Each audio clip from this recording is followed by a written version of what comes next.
أعوذ بالله من الشيطان الرجيم. بسم الله الرحمن الرحيم. الحمد لله الذي أنزل على عبده الكتاب ولم يجعل له عوجا قيما لينذر بأسا شديدا من لدنه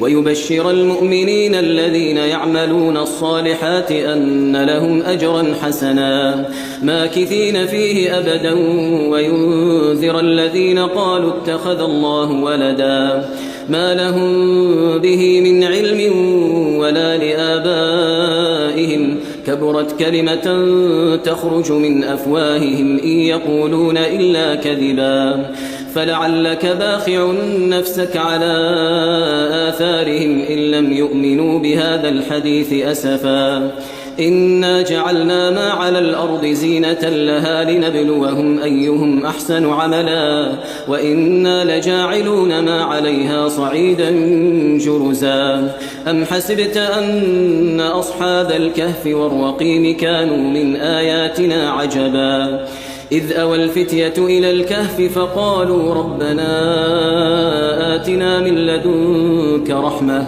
وهيئ لنا من أمرنا رشدا فضربنا على آذانهم في الكهف سنين عددا ثم بعثناهم لنعلم أي الحزبين أحصى لما لبثوا أمدا نحن نقص عليك نبأهم بالحق إنهم فتية آمنوا بربهم وزدناهم هدى وربطنا على قلوبهم إذ قاموا فقالوا ربنا رب السماوات والأرض لن ندعو من دونه إلها لقد قلنا إذا شططا هؤلاء قومنا اتخذوا من دونه آلهة لولا يأتون عليهم بسلطان بين فمن أظلم ممن افترى على الله كذبا وإذ اعتزلتموهم وما يعبدون إلا الله فأووا إلى الكهف ينشر لكم ربكم من رحمته ويهيئ لكم من أمركم مرفقا وترى الشمس إذا طلعت تزاور عن كهفهم ذات اليمين وإذا غربت تقرضهم ذات الشمال وهم في فجوة منه ذلك من آيات الله من يهد الله فهو المهتد ومن يضلل فلن تجد له وليا مرشدا وتحسبهم أيقاظا وهم رقود ونقلبهم ذات اليمين وذات الشمال وكلبهم باسط ذراعيه بالوصيد لو اطلعت عليهم لوليت منهم فرارا ولملئت منهم رعبا وكذلك بعثناهم ليتساءلوا بينهم قال قائل منهم كم لبثتم قالوا لبثنا يوما أو بعض يوم قالوا ربكم أعلم بما لبثتم فابعثوا أحدكم بورقكم هذه إلى المدينة فلينظر أيها أزكى طعاما فليأتكم برزق منه وليتلطف ولا يشعرن بكم أحدا إنهم إن يظهروا عليكم يرجموكم أو يعيدوكم في ملتهم ولن تفلحوا إذن أبدا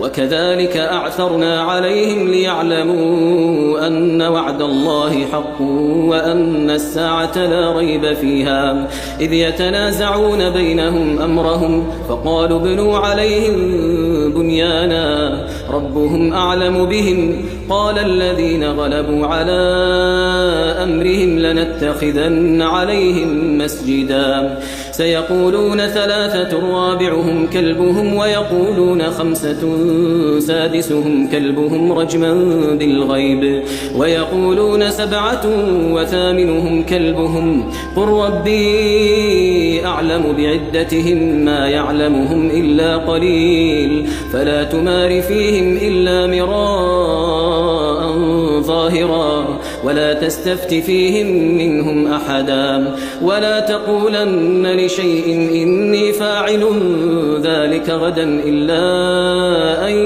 يشاء الله واذكر ربك إذا نسيت وقل عسى أن يهديني ربي لأقرب من هذا رشدا ولبثوا في كهفهم 300 سنين وازدادوا 9 قل الله أعلم بما لبثوا له غيب السماوات والأرض أبصر به وأسمع ما لهم من دونه من ولي ولا يشرك في حكمه أحدا واتل ما أوحي إليك من كتاب ربك لا مبدل لكلماته ولن تجد من دونه ملتحدا واصبر نفسك مع الذين يدعون ربهم بالغداة والعشي يريدون وجهه ولا تعد عيناك عنهم تريد زينة الحياة الدنيا ولا تطع من أغفلنا قلبه عن ذكرنا واتبع هواه وكان أمره فرطا وقل الحق من ربكم فمن شاء فليؤمن ومن شاء فليكفر إنا أعتدنا للظالمين نارا أحاط بهم سرادقها وإن يستغيثوا يغاثوا بماء كالمهل يشوي الوجوه بئس الشراب وساءت مرتفقا إن الذين آمنوا وعملوا الصالحات إنا لا نضيع أجر من أحسن عملا أولئك لهم جنات عدن تجري من تحتهم الأنهار يحلون فيها من أساور من ذهب ويلبسون ثيابا خضرا من سندس واستبرق متكئين فيها على الأرائك نعم الثواب وحسنت مرتفقا واضرب لهم مثلا الرجلين جعلنا لأحدهما جنتين من أعناب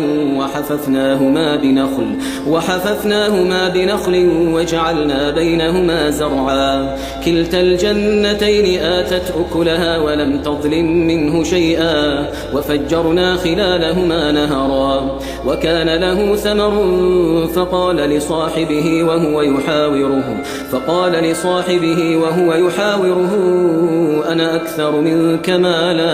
أنا أكثر منك مالا وأعز نفرا ودخل جنته وهو ظالم لنفسه قال ما أظن أن تبيد هذه أبدا وما أظن الساعة قائمة ولئن رددت إلى ربي لأجدن خيرا منها منقلبا قال له صاحبه وهو يحاوره أكفرت بالذي خلقك من تراب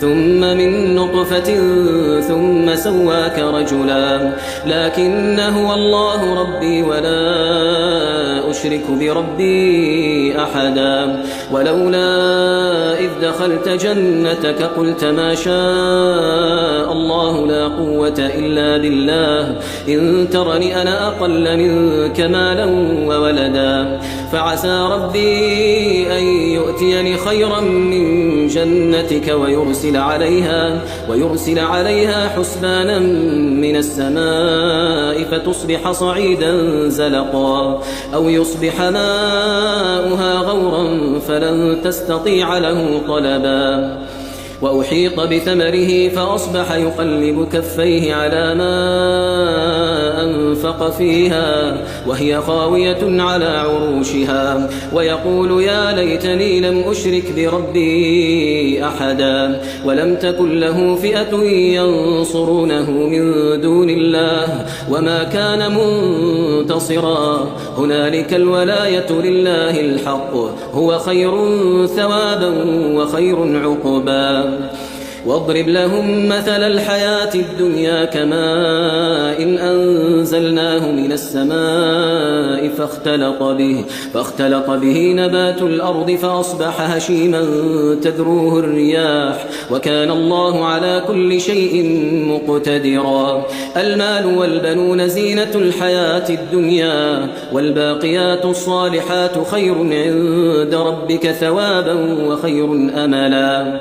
ويوم نسير الجبال وترى الأرض بارزة وحشرناهم فلم نغادر منهم أحدا وعرضوا على ربك صفا لقد جئتمونا كما خلقناكم أول مرة بل زعمتم أن لن نجعل لكم موعدا. ووضع الكتاب فترى المجرمين مشفقين مما فيه ويقولون يا ويلتنا ما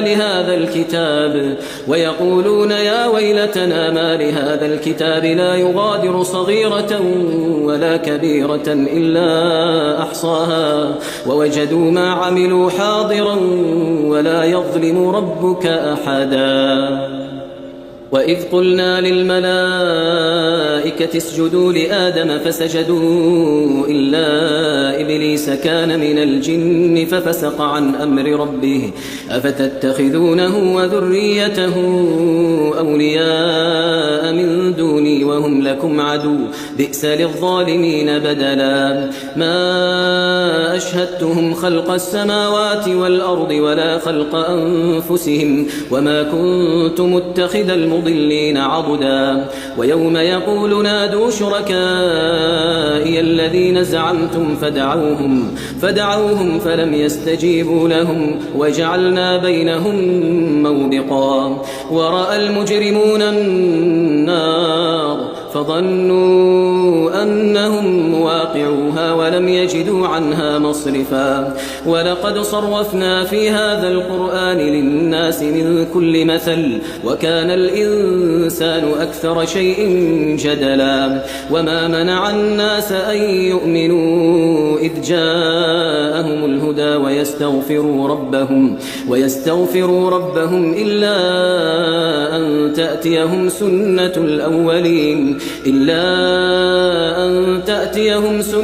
الأولين أو يأتيهم العذاب قبلا. وما نرسل المرسلين إلا مبشرين ومنذرين ويجادل الذين كفروا بالباطل ليدحضوا به الحق واتخذوا آياتي وما أنذروا هزوا. ومن أظلم ممن ذكر بآيات ربه فأعرض عنها ونسي ما قدمت يداه إنا جعلنا على قلوبهم أكنة أن يفقهوه وفي آذانهم وقرا وإن تدعوهم إلى الهدى فلن يهتدوا إذن أبدا. وربك الغفور ذو الرحمة لو يؤاخذهم بما كسبوا لعجل لهم العذاب بل لهم موعد لن يجدوا من دونه موئلا.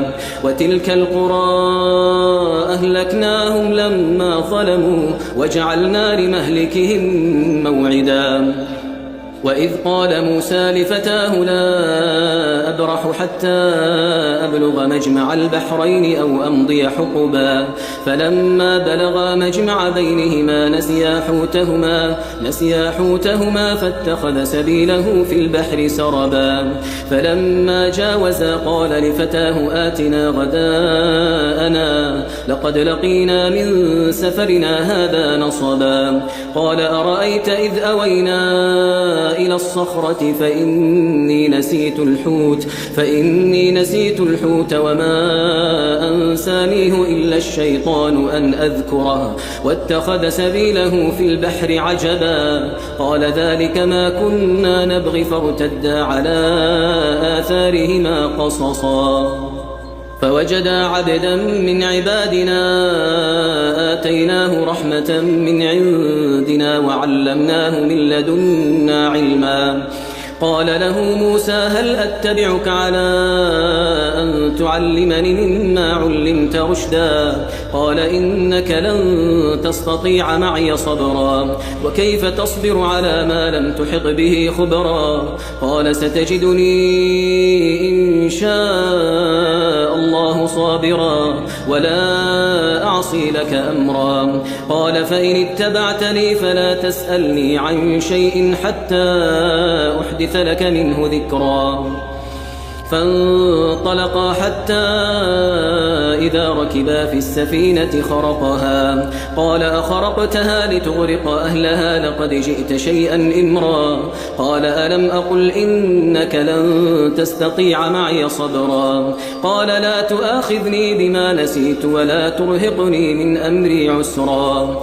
فانطلقا حتى إذا لقيا غلاما فقتله. قال أقتلت نفسا زكية بغير نفس لقد جئت شيئا نكرا. قال ألم أقل لك إنك لن تستطيع معي صبرا. قال إن سألتك عن شيء بعدها فلا تصاحبني قد بلغت من لدني عذرا.